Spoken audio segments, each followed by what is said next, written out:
Welcome to Corner of the Galaxy, the show that talks 100% LA Galaxy soccer.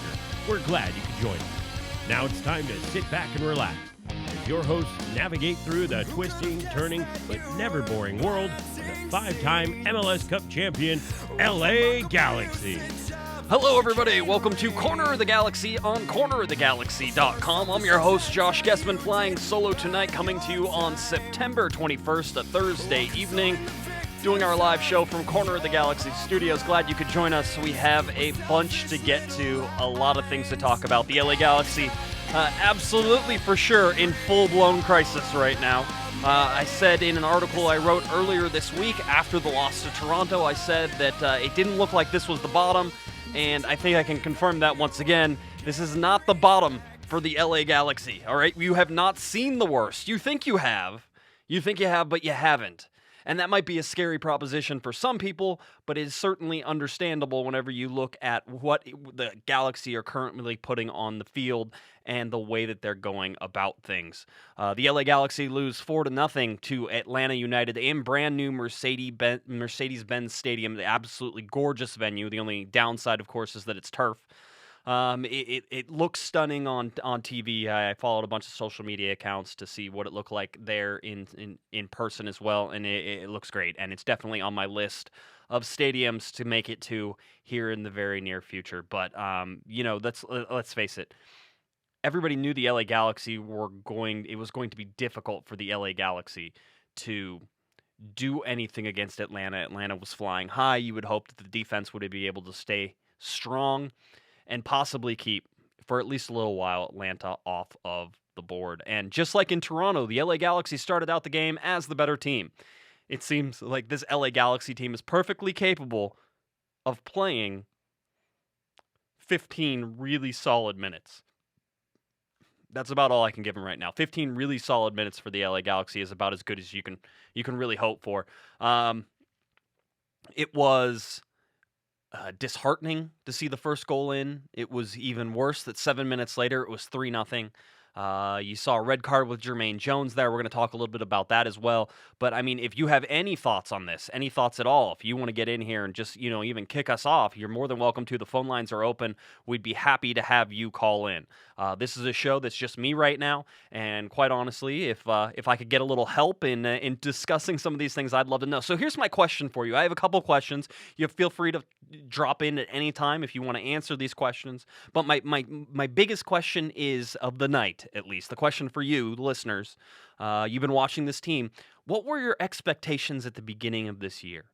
If you think back, Bruce Arena leaves, Bruce Arena's gone. What were your expectations of the LA Galaxy? Was it, hey, they're probably still a playoff team, even with Bruce gone, but, I'm really not sure, or they were going to be horrible from the very beginning. You have to, and be honest. Don't come on here and say, I expected them to suck, because I follow a bunch of people on social media. I've talked to a bunch of people, and there weren't a lot of people saying they thought for sure they were going to suck. If you remember back at the very beginning, I was actually one of the people who said this team could either be really good and make a playoff run, or this team could be really bad. I mean, talk about sitting on the fence, right? But I made a statement. I said, this team might only win like 8 games in a year. And people panned me, and they yelled, and they screamed, and they hemmed, and they hawed, and they said, this team is going to be bad. But it's not going to be that bad, Josh. Come on. I don't know how much. I don't get any credit. I mean, why should I deserve any credit, quite honestly? That wouldn't make any sense either. I don't deserve any credit for it because I certainly cast a wide enough net, and I said they could be really good and go to MLS Cup, or they could be really bad. I literally covered all the options. But at the same time, it wasn't out of the realm of possibility, and I think that's where we have to even start whenever we look at some of these things. And what was your expectations for this Atlanta game? Were you honestly thinking the Galaxy had a shot? I'll be honest, I thought they did. I didn't think they were going to win. I thought they were going to be competitive, though. Getting Ramon Alessandrini back, getting Jermaine Jones back into the starting lineup, two guys who have been integral to this LA Galaxy team. Getting those guys back was big for the LA Galaxy. It was really big, especially in this game where you knew that Atlanta clearly had more talent on the field. And when did that happen, by the way? Here's another question for you. When did the LA Galaxy become a team that got out-talented? Is that even a word? Can I use it that way? But they basically got one-upped on talent. That didn't happen. So that's another question that sort of floats out there in my mind. And trust me, I have been writing down questions ever since the game last night. And by the way, if you saw me post my game recap, you saw that I had at one point, you saw that I had the score as X-0 because I wasn't quite sure how many goals Atlanta was going to score, and I was writing it in the first half. We do have a call, though. 323, who's this? 323, who's this? Hey, this is Bobby. This is Bobby from Bug Gardens. Hey, Bobby, thanks for calling in, buddy. What do you got? Hey, so about your question about where I thought the team would be this year. Right, go for it. I honestly thought that we would squeeze into the playoffs somehow. Right. And this is the beginning of the year. You figured, hey, this is a 5th place, 6th place team in the Western Conference. Yeah, I didn't think we were going to go in, as a powerhouse into the playoffs, but I did think we were going to squeeze in a position, in there. But yeah, it didn't happen, obviously. And for the Atlanta game, right? I honestly thought that we could have done a little bit better, judging especially more after those first 10 or 15 minutes or so. Right. They looked really good, but they just took that first goal and it just drained them morally, I think. Yeah, I mean, it's a pattern. We saw it in the Toronto game. We certainly saw it again in the Atlanta game. In fact, those two games are almost exactly alike. Exactly. I mean, down to the thing. When did you start believing that the team was not going to make the playoffs? In terms of when did that first sort of hint of doubt come into your mind this season? Honestly, I'd probably say around that 4th of July game. The 4th of July game was big. Whenever Kurt Adolfo got fired, the LA Galaxy were only 5 points out of a playoff position. Still well within the hunt. And now you look at what has happened since Siggy has taken over, and just looking at the results, it hasn't been the same. So thanks, Bobby. I appreciate the call, buddy. I'm going to let you go, all right? Yeah. All right. Yeah, for sure. All right, there we go. There's Bobby. See, it's not hard to call in, folks. It's easy. Everybody can do it. Just call on in. I'm a nice guy. I want to talk to you anyway. The more I talk to you, the less I get to talk. That's great. But anyway, going back to, I mean, you go back and you look at these different things with the LA Galaxy and what happened. I mean, when did this doubt start to creep into your mind? And the I didn't like this narrative. I didn't like this narrative at all. I saw that game. The LA Galaxy got played off the field in 7 minutes. They allowed 3 goals starting in the 13th minute. Certainly the defense, you can blame defense. Sure, let's look at the defense, and the Galaxy do not have a good defense this year. They're horrible. I think they're second worst only to possibly Colorado. I don't know. I'd have to go back and actually sort the list again. But they're a horrible defense. They're not doing well.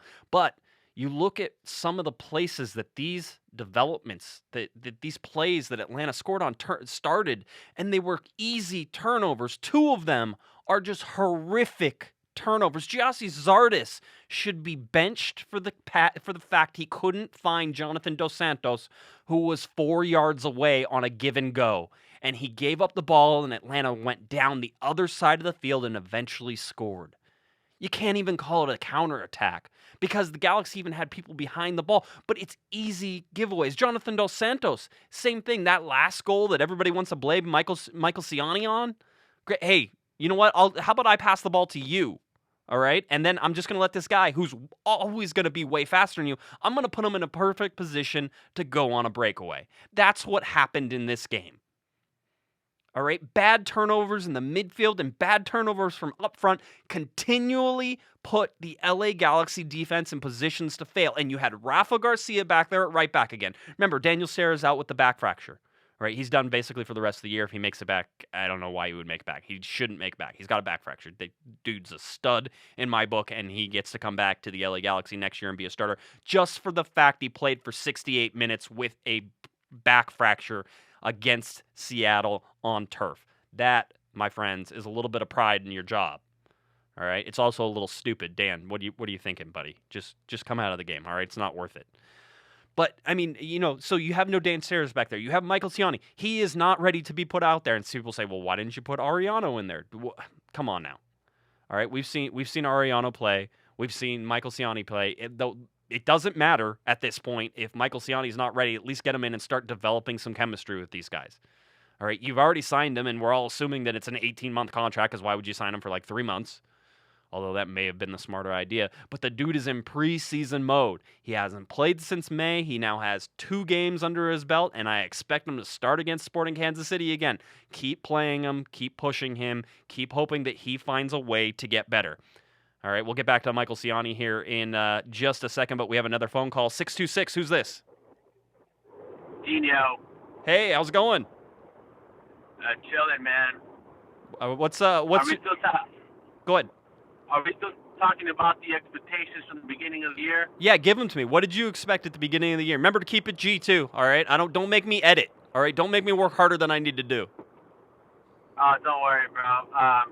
I was talking with Bobby from Bill Gardens actually last year. I think all this downhill started mid-season of last year. If you think about it, I mean, we haven't had a true forward. Robbie King's been the last one for the past couple of years. Right. He missed, how many games did he miss last year?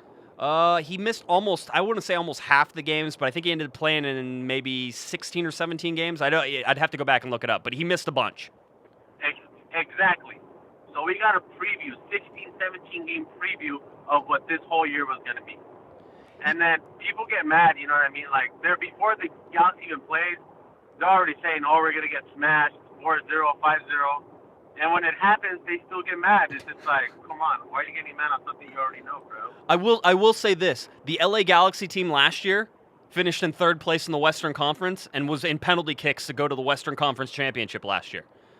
So yeah, I know, but look what we had. As much as you want to say that it started last year previous, I don't think yes, there was some erosion in the talent and certainly some erosion in the older players. I get that. No problems. I'm in agreement with that. But at the same time, what happened in the offseason and the people that got let go and all the veterans that left this team, and basically in less than 365 days, you have a LA Galaxy front office who now has this team being possibly the worst team in Major League Soccer, and they have a very, very good chance of being the worst team in Major League Soccer this year. So they went from 3rd in the Western Conference, right, to absolute last in Major League Soccer if everything sort of falls the way that I expect it to here at the end of the year. It could be worse. How could it be worse? It could be worse. Yeah, because a lot of people are bragging about how they want pro rail. You know what I mean? Good thing that doesn't exist. so That's how I look at it. You know what? Great point. Absolute great point. I appreciate the call. Thanks for calling in. And then one more thing. Yeah, go for it. Where when we got that first preview of like this year? Yeah, huh? That 5-2 game against Portland, the 2015 season. Yeah. That's when Galaxy showed their weakness. 2016 they took advantage, and then this year they just completed all of it. 2015 and 16 weren't great years, but in comparison to what has happened this last year, I don't know that they even belong in the same ballpark. I know, but that's what led up to this year. All right. I'll let you go. Thanks for the call. All right, if you tried to call in while that was going on, reach back out. We'll for sure try to put you in again. I'm going for this, but I mean, back to Michael Ciani and all of the complaints that you listen. Just chill out, relax. Okay, let the dude get settled. You have Rafa Garcia back playing at right back. Do you remember how much y'all hated that at the beginning of the year? He's back there again because, Robbie Rogers never going to come back and probably will never play soccer again. Pele Van Aanholt had his ACL and MCL torn. He's done, and he may never play for the LA Galaxy again because his contract basically has an option on it at the end of the year. And if I'm the LA Galaxy, I don't know that I want to re-sign somebody who just had an ACL, MCL tear. So that's interesting to sort of look at there. So you're not going to get anything there. So you got Rafa Garcia, you got Dave Romney in there who, again, I'm fine with Dave. Dave is a good guy. Dave can play soccer. Dave and Dan back there, so the Dave and Dan, they should get a talk radio show a lot like Alan Gordon did and Dan Gargan did. That makes a lot of sense.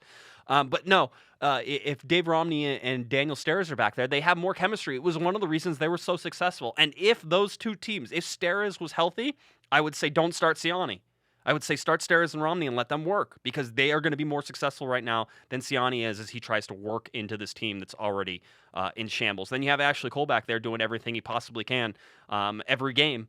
from beginning to end. Ashley Cole this has never been a problem for Ashley Cole. Ashley Cole knows how to be a professional, and Ashley Cole has proved all of the doubters wrong in terms of what Ashley Cole has done with his tenure at the LA Galaxy. He will be remembered as a true LA Galaxy player, a wonderful man. All right, we got another call. 562, who's this? Josh, this is Christian from Whittier. Hey, Christian, thanks for calling in, buddy. What do you got? What's going on? Okay, so I kind of just caught you on Ashley Cole. Yes. Honestly, Ashley Cole's only second season in, and he's no doubt he's definitely the best left back in Galaxy history. That guy has seriously proven himself to be really much more than we expected him to, which honestly, I'm forever going to love that guy, even though I gave him, I'm pretty sure I sent a bad tweet or two before he did. hey, we all did. I don't think anybody was on board on that one, so I understand how that one goes, Christian. All right, what else do you want to chime in on? Honestly, I'm gonna agree with Gino, who just called in. The signs, I feel like we all saw the signs, and yet we just said, oh, okay, we're not going to be the best team in Major League Soccer, but we'll at least be a playoff contending team. And we saw, like you said, we saw the signs. We saw the signs in 2015 and 2016. Like, just like you said, mid-season, the writings were all over the wall. We knew what our weaknesses were, and we still how can I say, we never fixed those issues, the issues that we had. And AJ, we weren't really surprised. Why were we surprised that AJ left? Because he was even talked about during the middle of last season that is a possibility that AJ was gonna leave. Right. And so I don't know why people were like a little, even though I was totally heartbroken that he left. I don't know why people were still sort of surprised. Well, I mean, it certainly was. Here's why it was a surprise, right? Is because you expected him to go, and if he was going to go, remember Bruce Arena wasn't starting him, and that was one of the reasons that on this podcast we said I said it straight out. I said I don't expect AJ De La Garza to be here next year. Now, as things progressed, and he became a more integral part of that 2016 team, because remember Robbie Rogers got hurt, and then AJ was playing more, and AJ ended up playing a ton of games that year. So you looked at him and you said, hey, AJ is going to be a really important part, and they're probably not going to get rid of him unless it's a salary issue or something like that. And then just the way it went down, I think, is what people were really upset about. But here's my argument sort of against some of these things. We knew that Robbie Keane in 2016, we knew in 2015 he had a great year, and he did. If you go back and look at the numbers, Robbie Keane was great. They probably should have ended his contract then. But who would have ended Robbie Keane's contract after he had a really good year in 2015? You were going to give him 2016. You had to get rid of him, though, right? You couldn't keep him. Yeah, definitely. I mean, 2015 he did have a good year, but he did digress. Like we did not see him as good as 2014. But yeah, we kind of already knew he was kind of all right. After this season, it looked like he's going to be on the way down. The front office should have been smart enough to see that. Well, and the thing is, like, we think the front office knows better than us, but sometimes we're just like, really? Like, everything we've been saying, like, oh, we're okay, we can't know everything that's going on, but everything Oh, are you still there? Did we lose? You were right about it. Yeah. Oh, yeah, I'm still here. Okay, yeah, sorry, you cut out, but no, you're right. Listen, I think that it would be wrong of people to say that that the front office knows better than everybody else. I think that in this year we have certainly learned that they don't. But here, 2015, Robbie Keane scored 20 goals in 2015.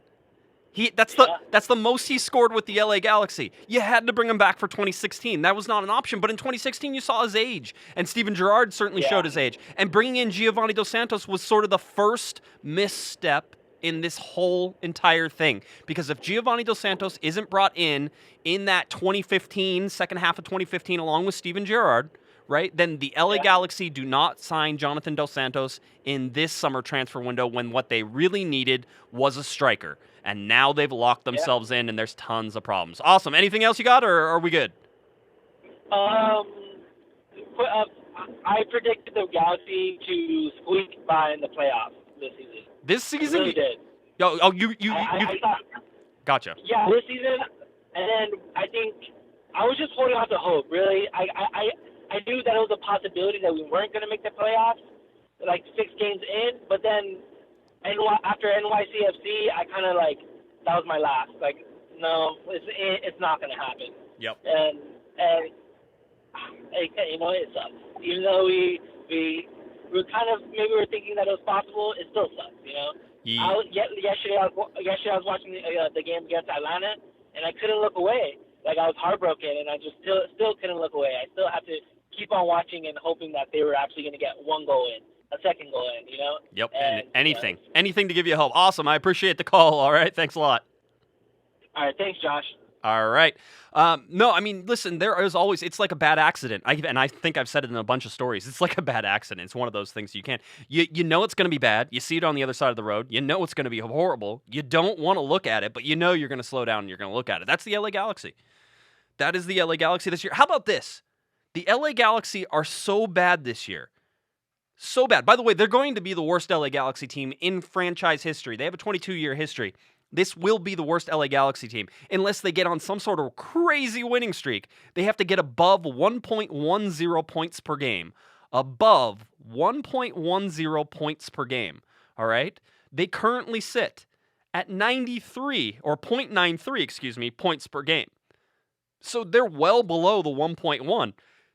So whenever you look at the history of the LA Galaxy, no team in Galaxy history has been as bad as this one. And they've already tied the record for most losses. And they tied it on the 1997 team. The 1997 team had 16 losses. Guess what else the 1997 team did? They also had 16 wins. All right? And that got them, and this is the shootout era, which is why it's ridiculous, and that got them to a second place finish in the conference. Granted, there were like 4 teams in each conference, but however that ends up going. But no, I mean, that's what we're talking about here with this. All right, is that the LA Galaxy have tied a record in losses that was set during the shootout era, where you either won or you lost. That was it. Wins or lost, 16-16 in 1997. The previous worst record, I believe, he says, as he gets ready to show his notes, and then he's like, oh, wait, I don't know the answer to this. The previous worst record is in 2006, where they lost 15 times. All right, that's the modern era. So this LA Galaxy team is already the worst LA Galaxy team in modern history. That's crazy. A team that was in the Western Conference semifinals in penalty kicks against Colorado with a chance to go to the Western Conference Championship is now the worst LA Galaxy team ever. And while it won't be one of the worst MLS teams ever, they've already been well above that. I think one of those is DC United with like 16 points through the year. That was really bad. And while they won't be one of those, I think if you're looking at the 5-time MLS Cup champion LA Galaxy, then you're looking at something that is unfathomable, that in less than 365 days, a front office, a coaching staff, whoever you want to blame, has destroyed and blown up this LA Galaxy team. Just let it sink in for a second again. They were out-talented by Toronto, by Atlanta. Atlanta's an expansion team. Atlanta did not exist last year, and they were able to put together a roster that was better than what the LA Galaxy were able to do. And where does that blame lie? People are not renewing season tickets. I know they're not. I get told all the time that they're not renewing season tickets. I understand why. I understand why you would as well. Don't get into a measuring contest with this stuff. If you believe that you are right and you want to vote with your wallet and not have season tickets, go for it. I hope you'll buy them on StubHub and still show up to the games next year. Right? I mean, because that's ultimately, I want to see the success. I want to see you enjoy a season again. Soccer's supposed to be fun. It's something I tell myself all the time. Soccer is fun. Soccer is fun. Soccer is fun. All right? Just maybe when you get up in the morning, you should remind yourself, soccer is fun. All right? I have a good time. You know that. Let's pause just for a second so I can do just a completely shameless plug. Head on over to I'll put it in the link to these notes. So if you go to the podcast links or whatever, but you can buy, and we do have the very first ever Corner of the Galaxy logo t-shirt, logo tank top, and there's a logo kids t-shirt in there as well if you want to already abuse your children and make them wear something that they have no idea what it's about.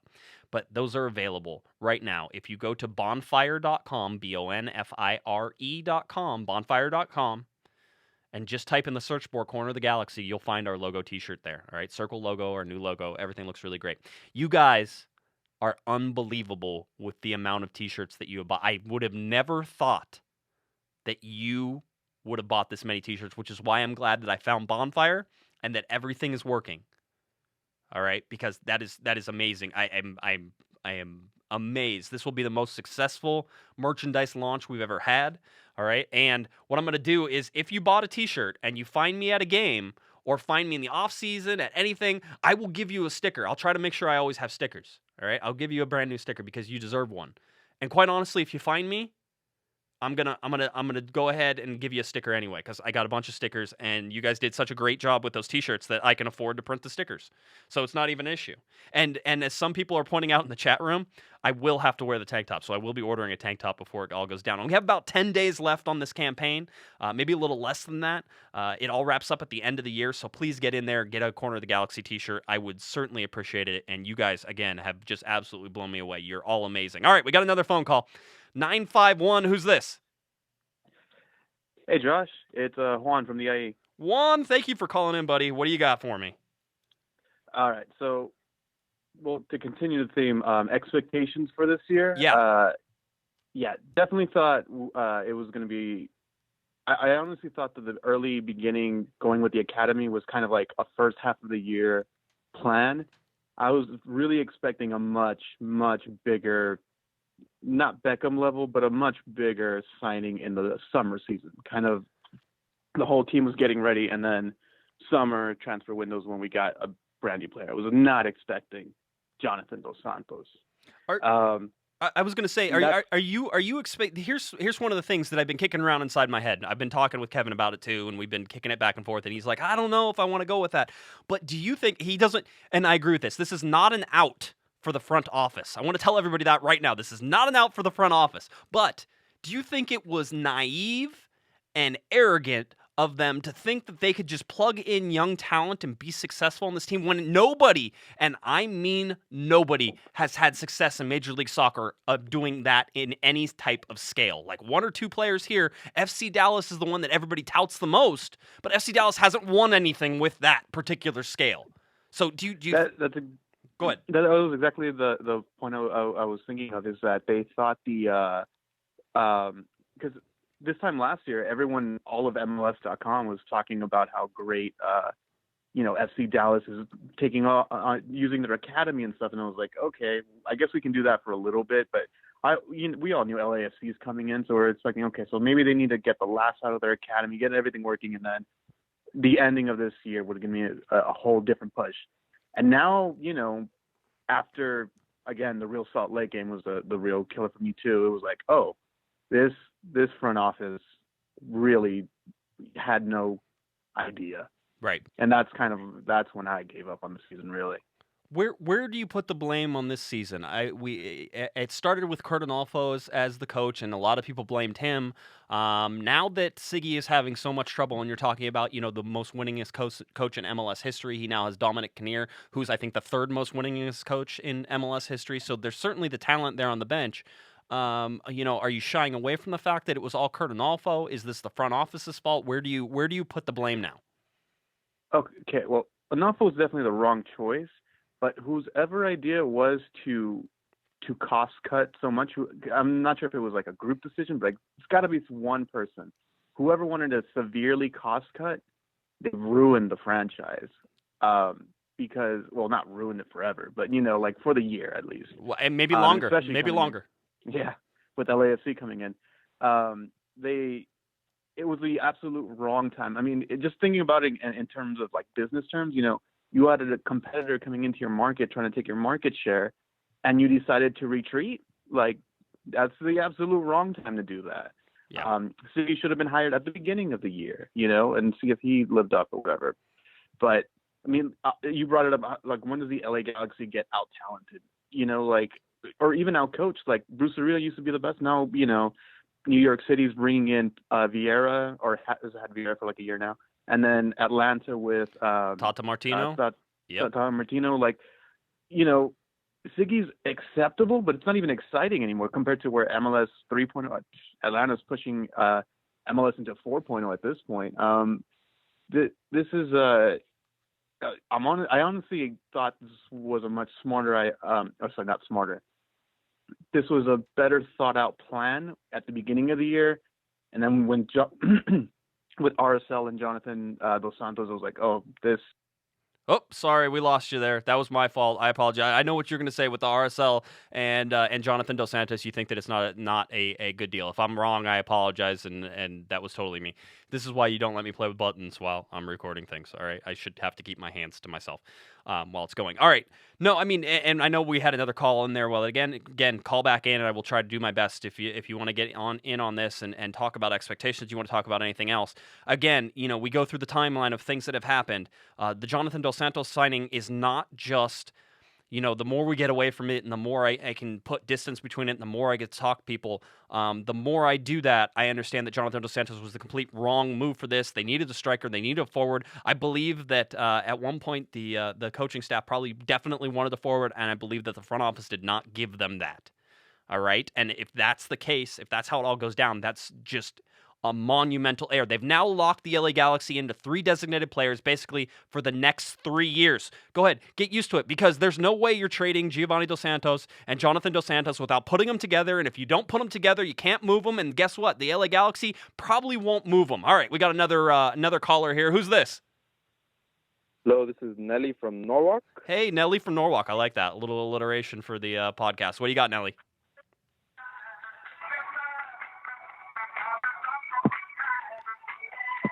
That's a good song. Do you remember? Yep. Yeah, I don't remember when. Do you remember when the LA Galaxy were good?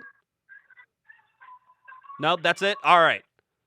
That's all I get. No other fun. That's not even fun. That's not even that much fun. I wanted at least like to sing some songs or have a sing along or do something. All right. Oh, the joys of live potting. It's so much fun. All right.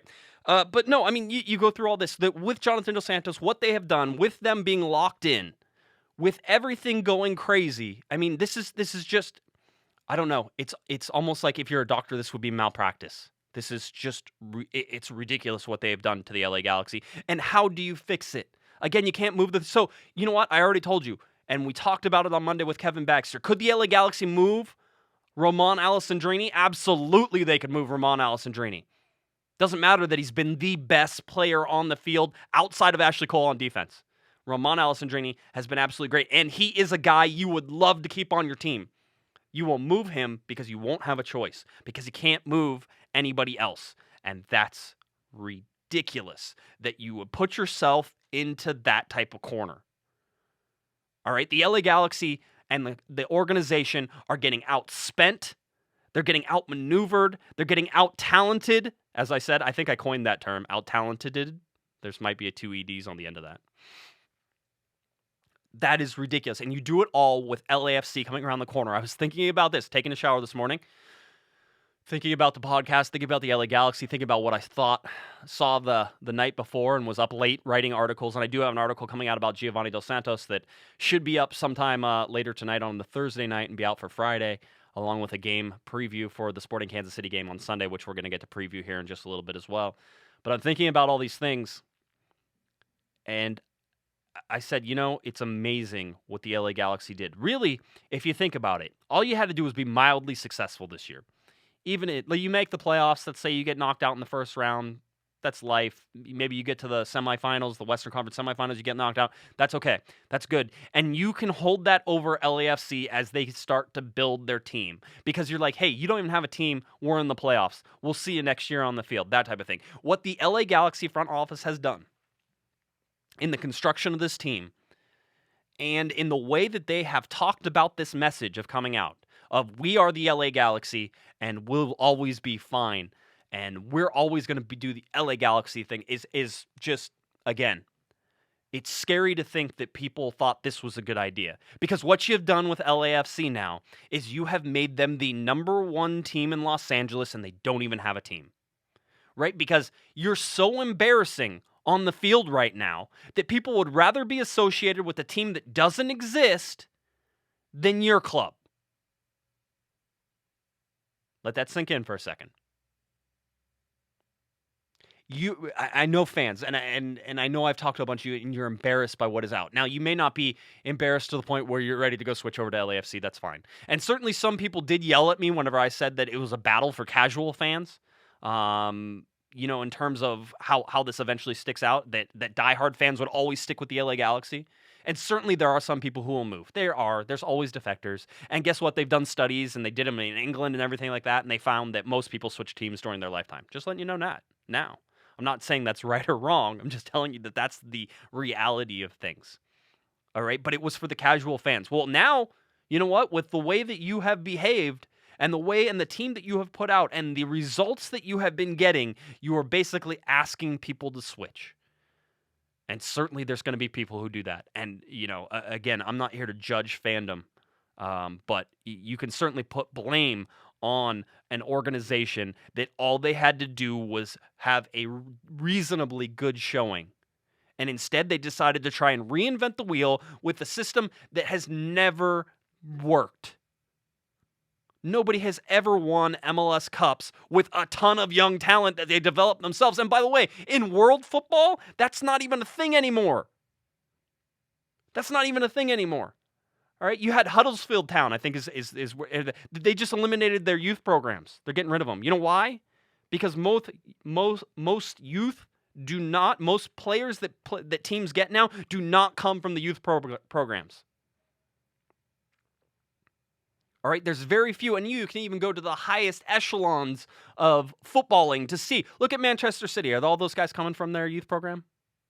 No, they're going out and buying people. Now, granted, buying guys from other places that were developed at youth, there's always a balance to this. But there was no balance, and the team that was developed for this season was so shallow and so lacking of Major League Soccer talent that from the very beginning, they got doomed. And I certainly got caught up in the thought that you could have young talent and they could be successful. All right? If you're telling me right now that you would rather see Jack McInerney play than Jack McBean, I'll slap you across your face. Right in front of you, I will slap you across your face. All right? Because that's ridiculous. All right, I want to see the young guys still get time. I want to see them play, but you can't rely on them. You can't build a foundation around your young players who have never had to play consistent MLS minutes and the physicality of this league and understanding what that means. And then you put them on a bad team of pieces and puzzles that don't work. I think the LA Galaxy have 14 midfielders now. All right, so they can play the 0-14-0 formation here pretty soon. Right? You put them on a bad team, and then you expect them to succeed. Bradford Jameson's doing the most with his. Still like him. Still want him to stay out there. Still want him getting time. By the way, he's going to get a lot of yellow cards. So I talked a little bit with his family about this because Bradford obviously has the history of concussions, and so they're actually teaching him to get his arms up a little bit and protect his head. All right, but that's fine. No problems with that whatsoever. BJ, you do your thing. All right, because you're one of the bright stars of this. You look at what you have, and people have been going on, and I've been seeing it in the LA Galaxy fan Facebook group. I've been seeing it in Reddit of who's staying, who's going. Who do you expect to be gone? Well, I'll be honest. With the treatment of some of the younger players that I've seen this year, I expect some of the younger players to go. You lost them. All right. It was. I think it was poor management. I think it was an inability to sort of nurture that talent and correctly introduce them into Major League Soccer. And instead, you built a team that had to rely on them. And when you did that, that's fine. The injuries that have happened are absurd and ridiculous. Daniel Steres has a fractured back. How many times have you seen a soccer player have a fractured back? All right, off the top of my head, I don't remember getting a press release about a fractured back. Still, Daniel Steres, Stud Daniel Steres. That's his new nickname. Stud Daniel Steres. Or Sir Daniel Steres, because he's a man. He's a man. He played a man's game, playing with a fractured back in a game, and I complain when my office is cold. All right? So all of those things. This is what happened to the LA Galaxy this season, and there are people responsible for that. Phil Anschutz, we talked about it on Monday night, was at the game on Saturday when Toronto FC completely destroyed the LA Galaxy at home in front of like 14,000-something fans, even though they said it was 19,000-something. Phil Anschutz is not a guy who likes to lose. There are rumors out there right now that Phil Anschutz had a little discussion with some of the players. Not some of the players, some of the front office. All right? That needed to happen. If it was Phil who wanted to be the cost-cutting guy, then maybe Phil has decided that cost-cutting isn't the way to go. If it was Phil who decided that he wanted to play the youngsters because he said, I spent too much academy, maybe he decided that that wasn't the way to go. All right? We got a phone call, 626. Who's this? Hey, this is John. How are you? Good, John. Thanks for calling in, buddy. What do you got? Hey, a couple things. The value of a Galaxy ticket right now is $6 on StubHub. That's what I paid to bring my kids last weekend. And they have ruined this team, not just on the field, but off the field. I'm a lifelong season ticket holder, and, ticket prices have been creeping up and creeping up. Not next year. That's gone. The other side, with the academy kids, you get one player a year out of an academy. That's the average. Yep, that's for any academy in the world. And they're trying to bring up 8 at once. And it's not going to happen for anybody. Yeah, no, I mean, that's a great point, and something we've talked about on the show before, is that when you're developing players, you are going to miss so many more times than you're going to find even a serviceable player. And a serviceable player coming in is great, and you hope that eventually what you can do is sell that serviceable player. But even when that happens, you're not expecting to break the bank. You might get once every 10 years the superstar that you're developing from your academy of maybe 200, 250, 300 kids or young adults that come up through your system. You're looking for one. The odds are ridiculous. And the Galaxy have done well with serviceable players. You look at Steris and Romney and Giassi, and they get one a year. Right. But that's it. Yeah, too many. No, you certainly can't build a foundation of a club upon just promoting everybody. Yeah. All right, awesome. And my last point, ahead. They went into this season, the defense was so weak. There was no right fullback. There was nobody on the bench. It was a train wreck waiting to happen. And I can't believe Klein and Vinus couldn't see that, and neither one should be there next year. Yeah, thanks, Josh. Yeah, awesome. I appreciate the call. That was wonderful, and I agree that I think there's a lot of people who feel that way. I think that if things don't improve towards the end of the season, I think that you will see that. All right, wouldn't surprise me even a little bit. All right. All right, let's see what else we can do. I got some other things that I got to get to here, so we'll shut down the calls for a little bit, but I wanted to get to some other calls that we got. So let's go to Clay in South Carolina, because Clay was at this game, all right? So, Clay, take it away here. Josh, Kevin, Wendy, et al., this is Clay from South Carolina, formerly of Long Beach. I attended tonight's game in Atlanta. I treated myself for my birthday to some very nice club tickets with all kinds of benefits, and I left at halftime. This was just an embarrassment. I couldn't even stay. It was too much to take. Being in that stadium, I have to say, it's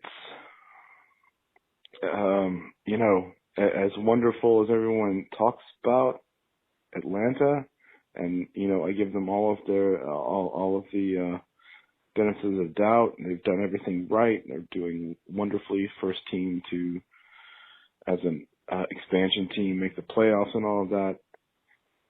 The atmosphere there was so fake, exactly as I would imagine it being in Seattle. An enclosed stadium, everyone doing their little clap chants. It's like all of these people are out there just for some kind of event, not a soccer match.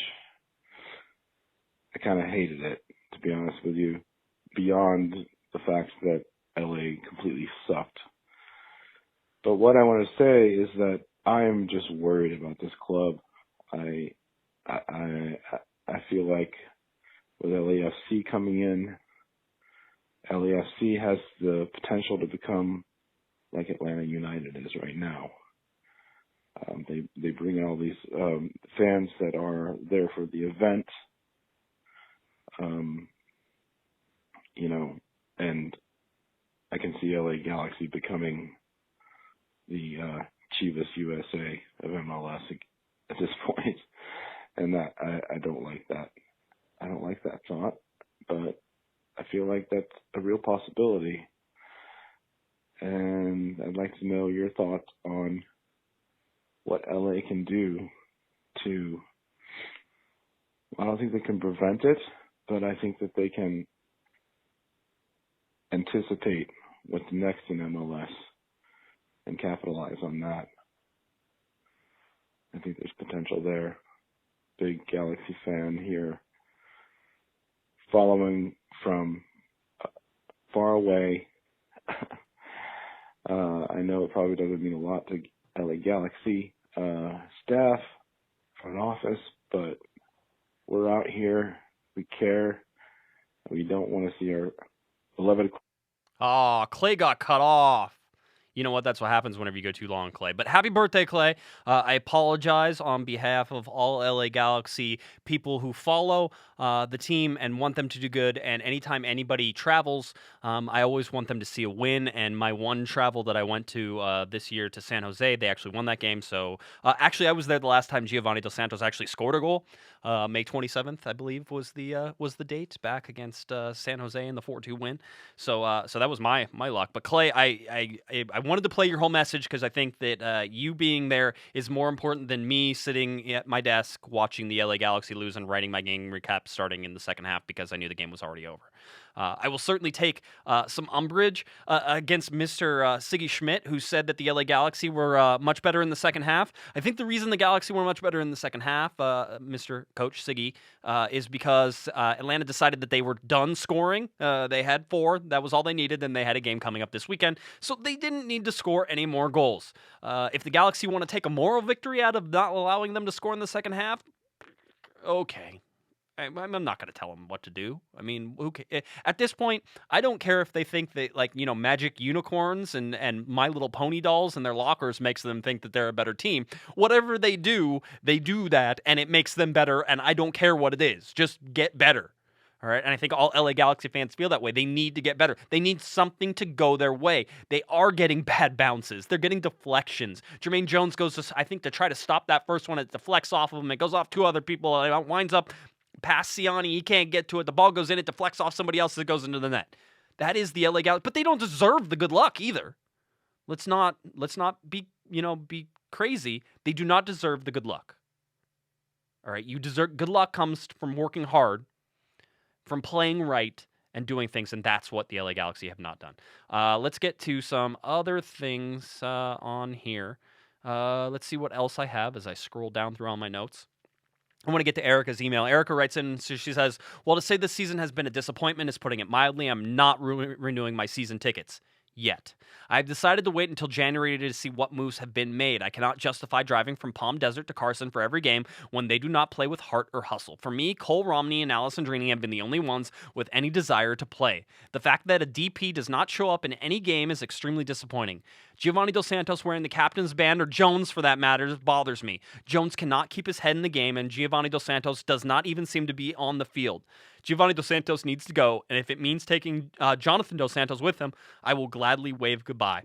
I cannot imagine not having season tickets next year, but that is what it's come down to. The cost of the tickets, parking, and gas is not worth it for what is on the field, and that makes me sad. She says, Erica says, P.S. I will continue to put up my signs and protests. I will have a new one on the 30th, and that's from Erica, at Erica Lynn56 on Twitter. I will say this about Jermaine Jones. He gave up on that team in that first half. There's no... And by the way, if you're one of these people who doesn't think that's a red card, kindly turn the podcast off now. You're not allowed to listen to the rest of this. All right?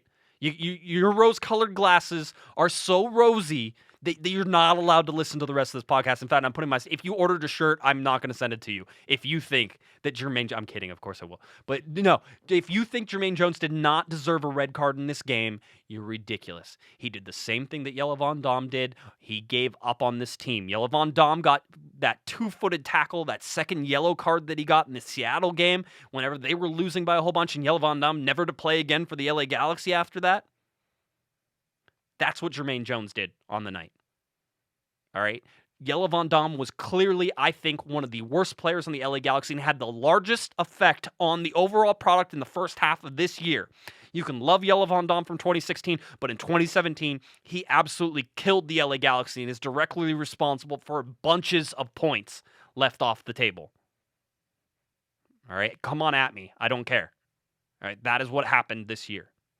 Jermaine Jones in this game was, in my opinion, doing the exact same thing, giving up on this game. It was 3-0. His red card doesn't mean anything to the outcome of the game. Nothing. So don't tell me, well, the Galaxy got a red card and that's why they lost. No, they were already losing 3-0. They had already got played off the field. Atlanta was passing circles around them. Atlanta looked like something the LA Galaxy would have pulled in 2014. A little tiki-taka. All right? That's what Atlanta was wonderful. Wonderful soccer. They are an expansion team. They did not exist last year. And they played circles and ran circles and decimated the LA Galaxy. Just that. And you had a captain in Jermaine Jones, and I was starting to be like, hey, maybe they want to bring him back because he certainly has been a player who has been effective for the LA Galaxy. Certainly has. But right now, with what he did in this game, no. Thank you. Thank you, Jermaine. Appreciate it. Have a nice day. Have a nice day. See your way out. And whenever you give the armband to Giovanni Dos Santos, I don't know if you could kick the Galaxy in the stomach harder than that. All right, Giovanni Dos Santos has 3 goals from the run of play this year. 3 goals from the run of play. He's blaming other people. I'm letting you know right now he's blaming other people. All right, he said in the postgame that he was blaming other people. He says it's difficult when you don't get shots. You don't expect great things. Everyone knows what we want, especially it's frustrating because I know people look at me while I'm on the pitch. It's difficult, but you have to understand the situation as a team. We just need to keep working to come back stronger next game. When asked about how the team and he can be better, he said, I don't think it's just about my movements. Of course I want to get better every single year. I think it's an understanding of everyone. I can make a run, but your teammate doesn't see you, then your run doesn't matter. There are a couple things right now that we're still building on. If you see last year, I remember my numbers were different. This time, I'm working harder than last year. He's working harder than last year. He's just not being seen. All right? That's the problem. You know what? Giovanni Dos Santos just solved the rest of the season, is he's working harder than last year. Okay? But he's just not being seen. His runs aren't being seen. It wasn't the fact that he missed a wide open net whenever Roman Alessandrini probably got fouled just outside the box. Wasn't the fact that he missed the wide open net with the shot. That's not Giovanni Dos Santos' fault. All right? This is the problem you have with this team. Their most expensive player at $5.5 million is not producing. He will be here for another 2 years, basically. Jonathan Dos Santos will be here for another 2 years. Roman Alessandrini will be here for another 2 years. 3-year contracts all locked up together at the exact same time when what they need is a striker, and they will not go out and get one. Unless they can find a TAM striker, and maybe they'll raise the TAM ceiling, and maybe that's the answer. The LA Galaxy used to be able to spend their way out of these problems, but the front office has handcuffed them now, and I don't think there's a way for them to be able to spend now.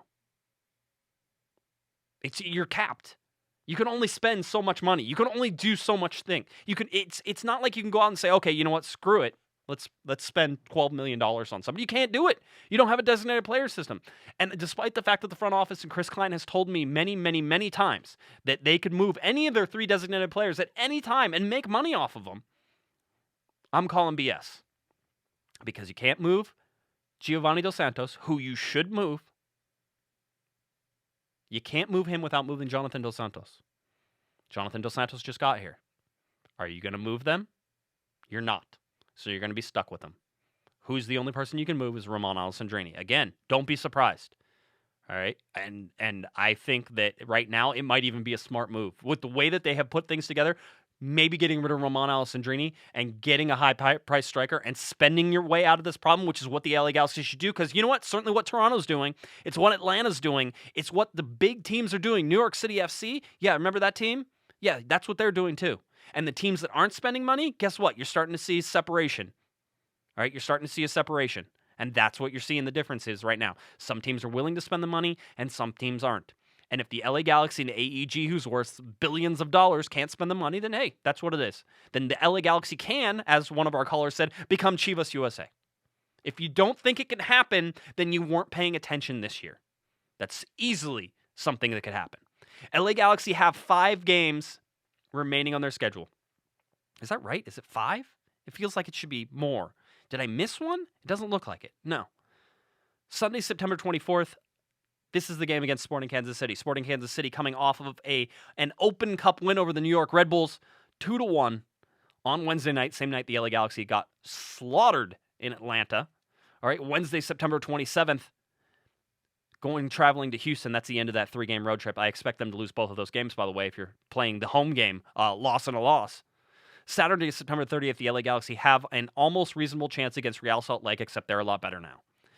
All right, so that is the next home game. That is the second to last home game, because after that, they will then play again, and it's about 15 days later, so 2 weeks later, as there's an international break in October.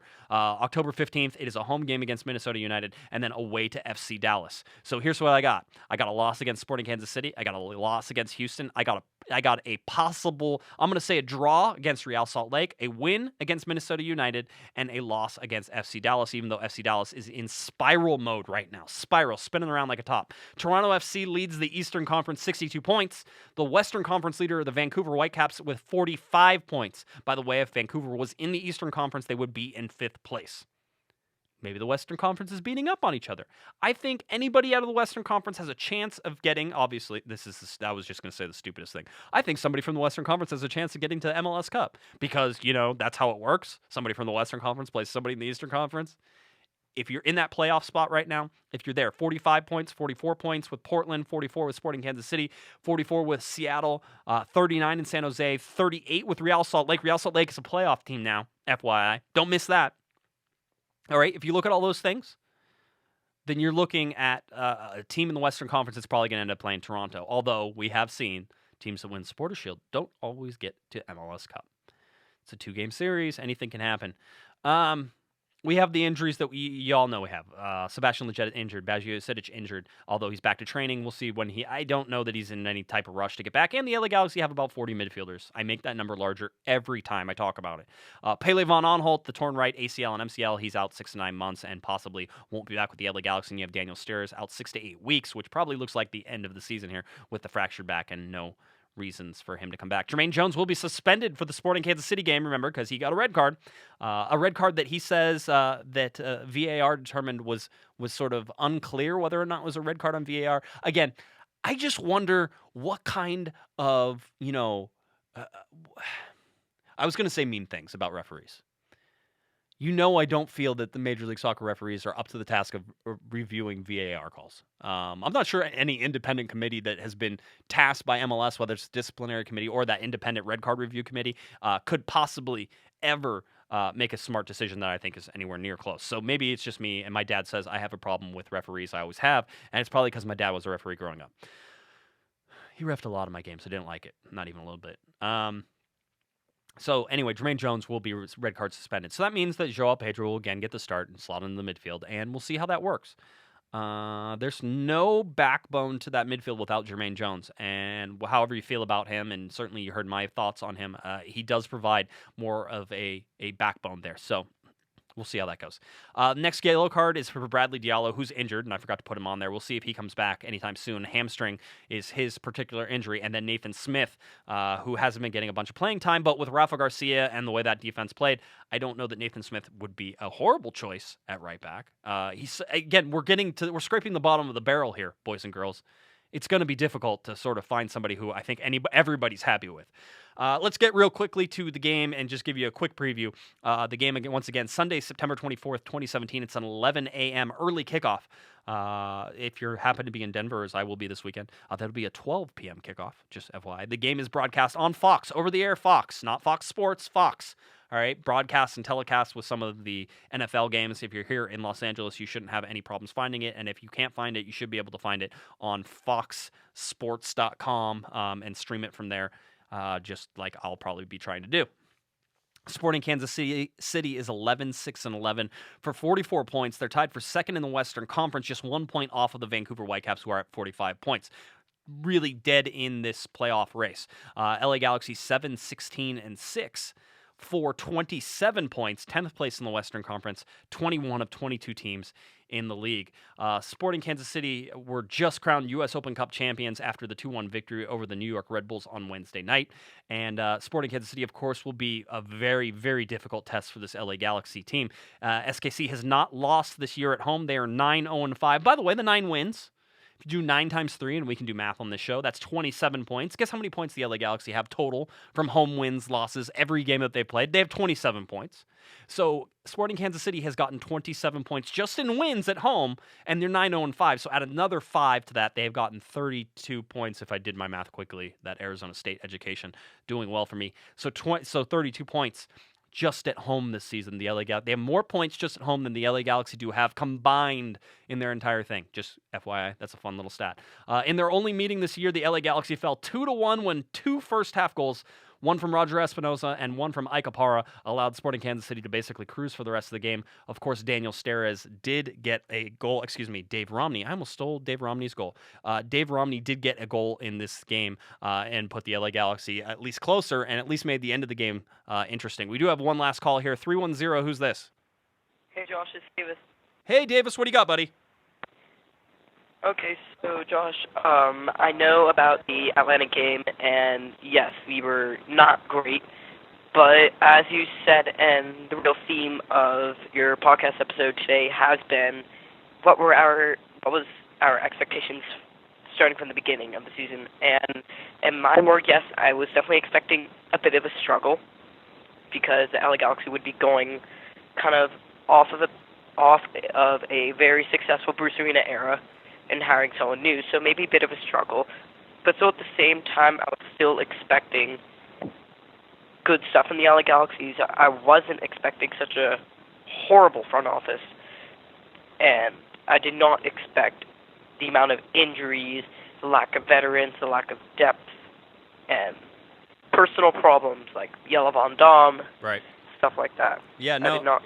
It's been a year where all sorts of things have sort of gone wrong. Again, you can look at injuries too, Davis. You can look at everything else that has sort of piled up, and those are all things that contribute to this horrible team. But when you look at it, it all starts for me at the beginning of the year and how the roster was constructed. And I take so much more blame and hearing stuff from behind the scenes. I will take so much more blame away from Kurt Onalfo than I've previously done. And I'm telling you right now that there are 3 guys in the front office that people should be looking at, and I think that's really where it is. Anything else you got, Davis? I got to wrap up the show here pretty quick.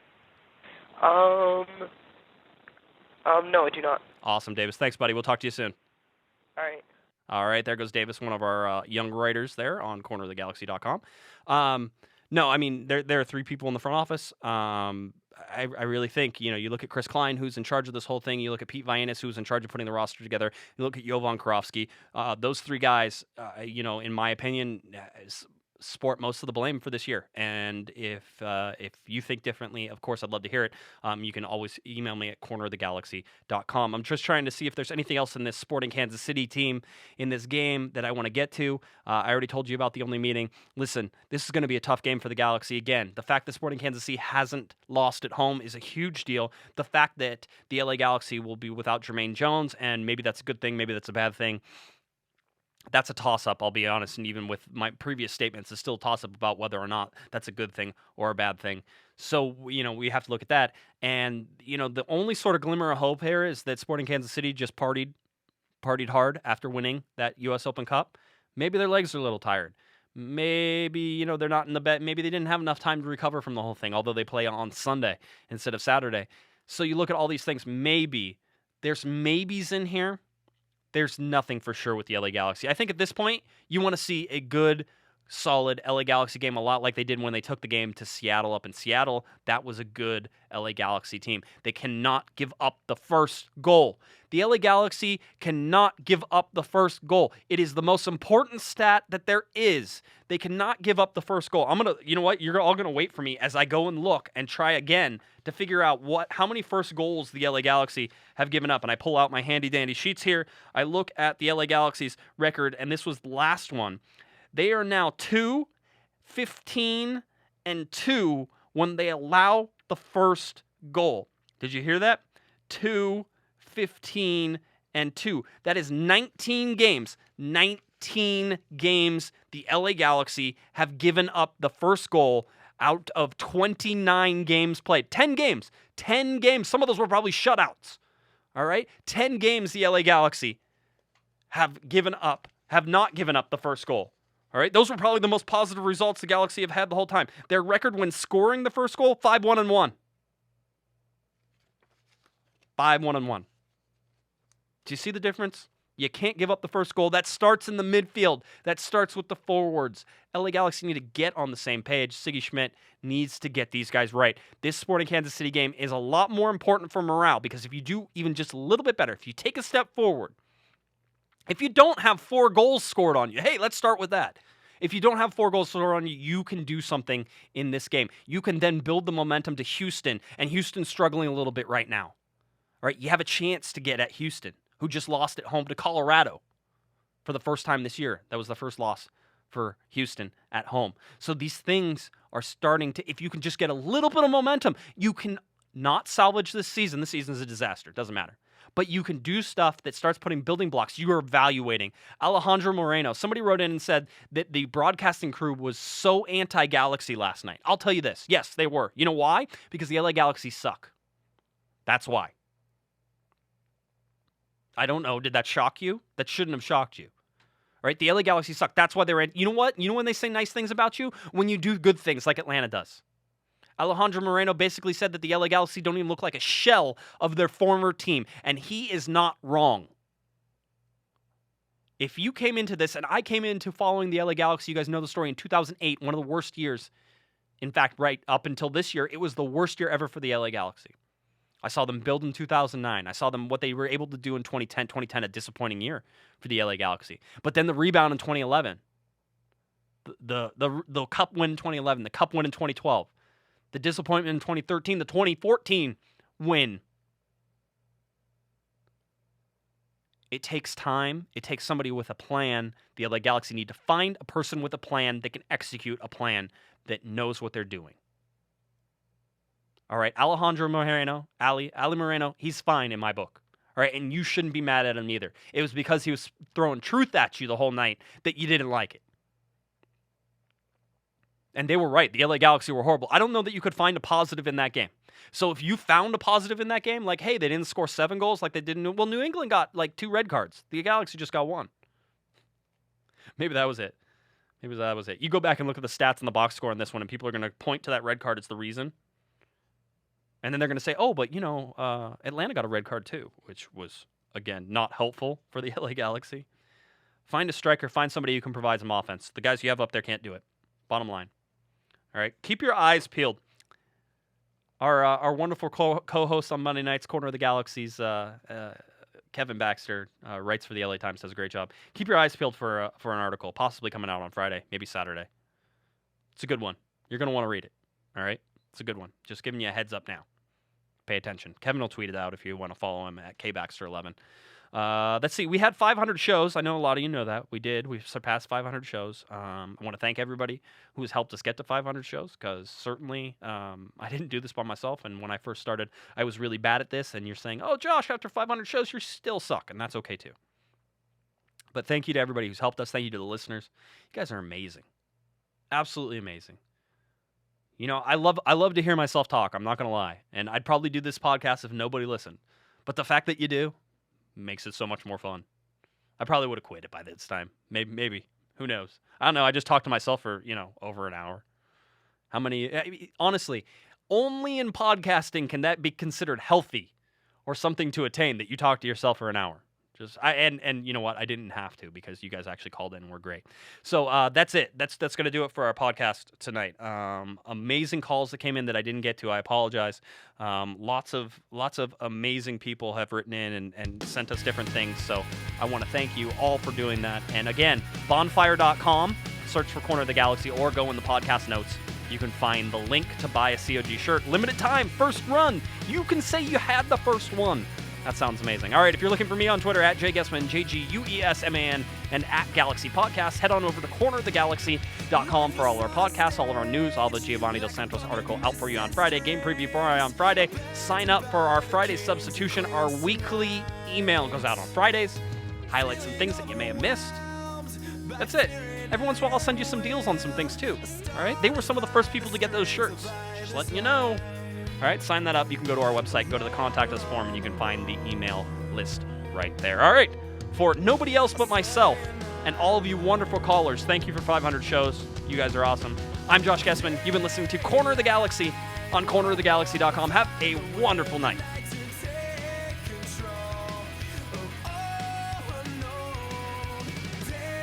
You've been listening to the Corner of the Galaxy podcast on cornerofthegalaxy.com. You can follow the show on Twitter and Instagram at Galaxy Podcast. And be sure to check out and subscribe to iTunes, Stitcher, and Facebook by searching for Corner of the Galaxy. And for all of your independent LA Galaxy news, discussion, and entertainment, including this podcast, head on over to cornerofthegalaxy.com. Fans, thanks for listening. We ask that you be kind and courteous to your neighbors as you leave the podcast.